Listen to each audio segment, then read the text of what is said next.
ನಮಸ್ಕಾರ ಸ್ನೇಹಿತರೆ, ಬೆಳಗ್ಗೆ ಎದ್ದು ಶೂಟಿಂಗ್ ಇತ್ತು. ಇವತ್ತು ಬೊಂಬಾಟ್ ಭೋಜನ ಮೈಸೂರಲ್ಲಿ ಪ್ಯಾಲೇಸ್ ಎಲ್ಲ ನೋಡಿಕೊಂಡು ಸೀದಾ ಶೂಟಿಂಗ್ ಹೋಗೋಣ ಅಂತ ಹೊರಟ್ರಿ. ಟಿಫನ್ ಮಾಡ್ಕೊಂಡು ಹೋಗೋಣ ಅಂತ ಹೋದ್ರೆ ಹೋಟ್ಲು ಫುಲ್ ರಶ್ಶು. ಹಿಂಗ ಮಾಡಿ ಕೈಗೆ ಟಿಫನ್ ಬಂತು, ಈಸ್ಕೊಂಡು ಇನ್ನೇನು ಟಿಫನ್ ಎಲ್ಲ ಮಾಡಿ ಇನ್ನೇನು ಹೊರಡಬೇಕು.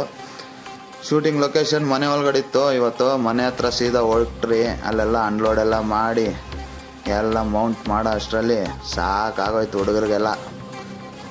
ನಮ್ಮ ಸ್ವಾಮಿ ಎಲ್ಲ ಸ್ಕೋಪ್ ತೋರಿಸ್ತಾ ಇದ್ದ, ಸರಿ ಅಂದ್ಬಿಟ್ಟು ಕ್ಯಾಮ್ರಾ ಎಲ್ಲ ಮೌಂಟ್ ಮಾಡ್ತಾಯಿದ್ರು. ಹಂಗೆ ಒಂದು ವಿಡಿಯೋ ತಗೊಂಡೆ. ಇನ್ನೇನೆಲ್ಲ ಎಲ್ಲ ಮೌಂಟ್ ಎಲ್ಲ ಮಾಡ್ಕೊಂಡು ಒಳಗಡೆ ಹೋದ್ರೆ ಗಿಳಿ ಇಟ್ಕೊಂಡಿದ್ರು, ಖುಷಿ ಆಗೋಯ್ತು ನೋಡಿ. ಆಮೇಲೆ ನಮ್ಮ ಸ್ವಾಮಿ ಬಂದ ಬೊಂಬಾಟ್ ಭೋಜನ ಸೆಟ್ಟು ಒಳಗಡೆ ಹೋಗಿ ಎಲ್ಲ ಸೆಟಪ್ ಎಲ್ಲ ಹಾಕಿ ಟೇಬಲ್ ಎಲ್ಲ ಹಾಕಿ ರೆಡಿ ಮಾಡಿಕೊಂಡು ಎಲ್ಲ ಲೈಟಿಂಗ್ ಎಲ್ಲ ಮಾಡ್ಕೊಂಡು ಕೂತಿದ್ರಿ ಗುರು. ಸಾರು ಬಂದರೆ ಇನ್ನೇನು ಅಡುಗೆ ಮಾಡೋ ಶುರು ಅಂದ್ಕೊಂಡು ಕಾಯ್ಕೊಂಡು ಕೂತಿದ್ರಿ. ಅಷ್ಟರಲ್ಲಿ ನಮ್ಮ ಹುಡುಗರನ್ನ ನೋಡ್ಕೊಂಡು ವಿಡಿಯೋ ಮಾಡ್ತಾಯಿದ್ದೆ.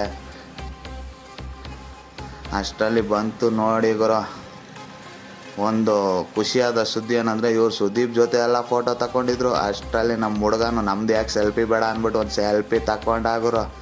ನಾನು ಇದ್ದೆ ಅದರಲ್ಲಿ. ಆಮೇಲೆ ಇನ್ನೇನು ಸಾರು ಬರೋ ಟೈಮ್ ಆಯಿತು ಅಂದ್ಬಿಟ್ಟಿದ್ರಿ. ಸಾರು ಬಂದೇ ಬಿಟ್ರು. ಶೂಟಿಂಗ್ ಸ್ಟಾರ್ಟ್ ಆಯ್ತು ಗುರು. ಶೂಟಿಂಗ್ ಮುಗಿಸ್ಕೊಂಡು ಹೊರಟ್ರಿ.